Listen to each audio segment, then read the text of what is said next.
Or everyone, welcome back. Apologies if this video is a little bit late, but this tweet just come out from the Division 2 official page whilst I was at my personal training session at the gym.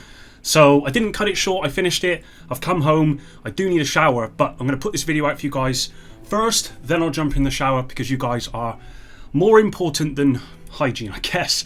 So this tweet came out, it says the Division 2 PTS is designed for players to test future content, so you're able to provide feedback before it goes live. To that end, we'd like to share what we've heard from the community during Phase 1 and what we're looking to address. So this is going to be, I think, pretty crucial to know what to expect as we go forward and what kind of changes the devs are looking at as we go towards the live event or Season 9 when it goes live. So let's get right into what they've got to say. Alright, so here we go. It says, hello agents. We opened Title Update 15 PTS for PC players on Ubisoft Connect last Friday, the 1st of April 2022. And no, it was not an April Fool's. Our communication outlined that we would have 3 phases of the PTS, as well as announcing significant updates such as the Countdown Game Mode and Expertise feature. We also outlined shield balance and changes, new gear and weapons. And then we got the phases here. PTS Phase 1, Countdown Expertise, which we've been through. PTS Phase 2, new gear and balance adjustments. PTS 3, all of the above, and bug fixes following Phase 1 and 2. We are immensely grateful for all the feedback we received following Phase 1, and we want to share our findings and the next steps. So here's a infographic of, looks to be total players that played the TU15 PTS. It's 15,217 total players, which if you compare it to, say, TU10, TU11 and TU12, is actually the highest amount of players during a PTS for a while. So that's actually really good. It actually shows that there are still players, and this is obviously people on PC alone, so it actually shows that there are still players willing to play the game. There is still an audience there. It says, in Phase 1, we wanted to focus your feedback and attention specifically on Countdown and Expertise, and so let's go over the Countdown stuff. Delta-free issues when matchmaking.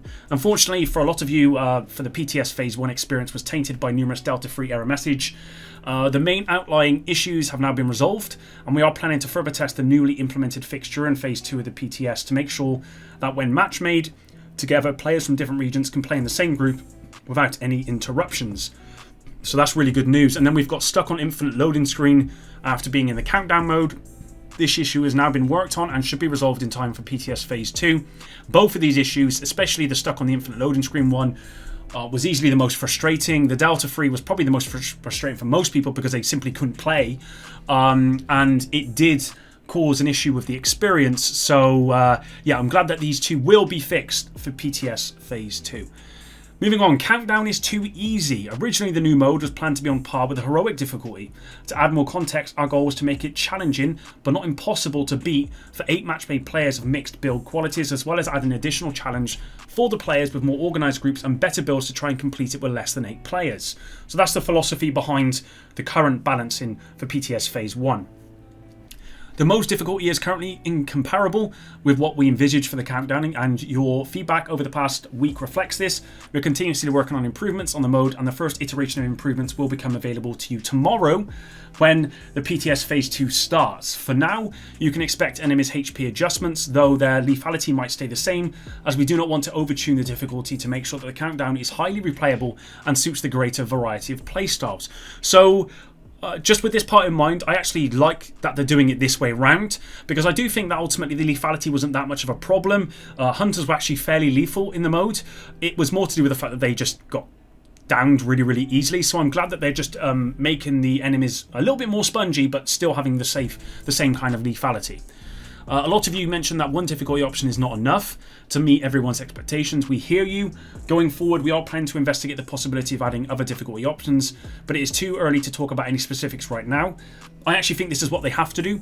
I think that having a normal mode of the expertise is great, but I think there needs to be a hard mode for those teams and those people who run legendary difficulty like its normal mode. For those hardcore players and teams, I think there needs to be a really difficult mode for this, and that way it will cater to the whole audience, because I don't think there's anything they can do in just the one balancing that's going to appease the hardcore fan base. I think there needs to be 2 difficulty modes.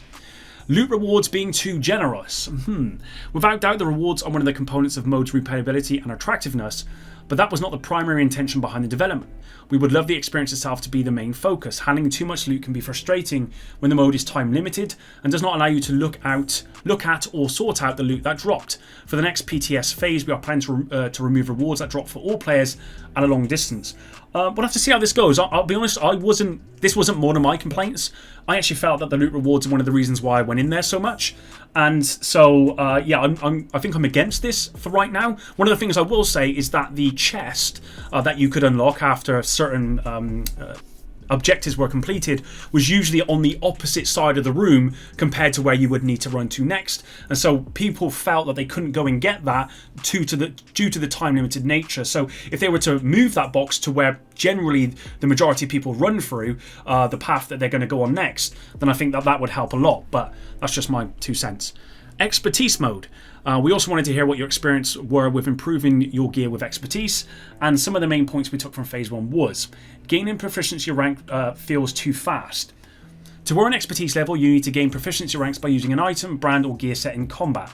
PTS phase 1 has shown that the gear sets are one of the main reasons for an unexpectedly speedy progression. You can expect the pace to be adjusted for PTS phase 2 by increasing the experience required for ranking up. Every one of you has a different value of time, and when it comes to accounting for distinct types of players, it is a tough balancing exercise for us. By adjusting progression speed for the phase 2, we hope to give our most committed players something special they can dedicate their time to. I'm not sure this is one of my complaints as well. I'm one of the things that I saw someone did like a breakdown of how long it would take to actually make stuff and get stuff to its full proficiency and full grade, and it seemed to take an incredible amount of time. So the fact that they're going to actually make it longer, I'm not so sure is a good idea, but we'll have to see how the balancing turns out in PTS phase 2. Upgrade costs are too high. Now this is something that I heard a lot about, and I would hope that they're going to make changes to this.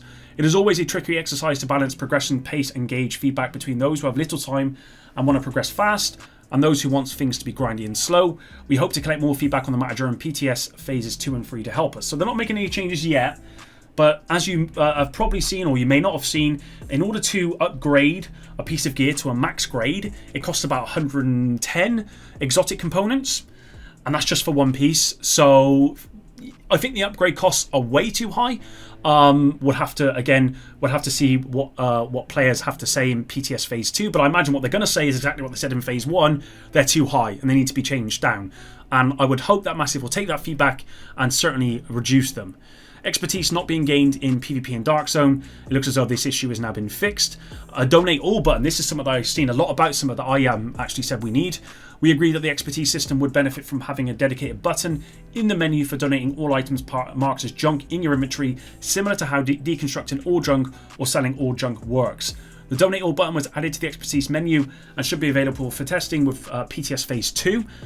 We are now looking at implementing various additional UI features and quality of life improvements based on your feedback. So that's a really good addition, really good to hear that.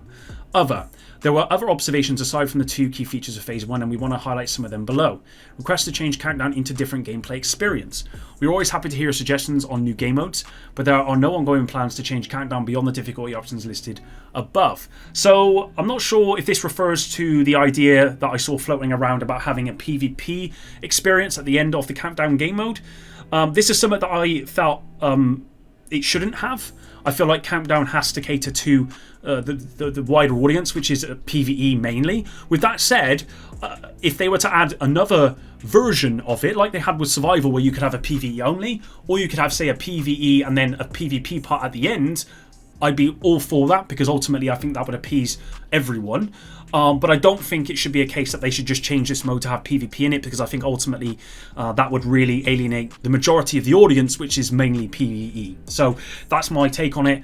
And yeah, if they're going to add something in, a new mode with PvP, fine, I'm all for that. Shield changes. Right now we don't have enough feedback to proceed with a decision, and we ask you to concentrate your efforts on the shield changes during PTS phase 2, since its primary focus is testing new weapons and gear. I don't play PvP, but I think from what I've seen, people are happier than they were with the shield changes that are in place, so I think they need to remain as they are. Inconsistent upgrade bonuses. The issue is now fixed, and the Intimidate talent allows infinite stacking the DZ, and apparently this has also been fixed as well. It says, thank you again for taking in phase 1 of the PTS. Please keep your thoughts coming, as community feedback has always been helpful to us. What I will say, guys, before we end it here, is I'm really glad that we've got this comprehensive statement about what feedback they've took on board and what they're looking to do with that feedback, because it's not often we get this from the developers, I'll be honest with you, and we haven't had this for the last 16 months. And I have to say the feedback and the general communication from Massive with this new content has been really, really good, and it's something that we've been missing, and I really, I want to say more of this is definitely going to be helpful towards the community. Ultimately, I'm glad they're making changes to the difficulty in Countdown, but we do need 2 levels of difficulty. I think that would appease the wider audience rather than just having the 1. Personally, I'm not so sure about the loot rewards changing, but we'll have to see how that works. Donate all button is really, really good. Upgrade costs for the expertise mode has to come down. I would hope they'll do that in the future. But overall, yeah, I'm really, really glad to see this statement come out. PTS Phase 2 is starting tomorrow. I am working, so I'm not going to be able to jump on it right away, but I should be able to get on it after work, get some content out to you guys. So hopefully your notifications are turned on, and that way you won't miss that video. Thanks very much for sticking around to the end. I need to have a shower, so I'll see you in the next one. Epic out.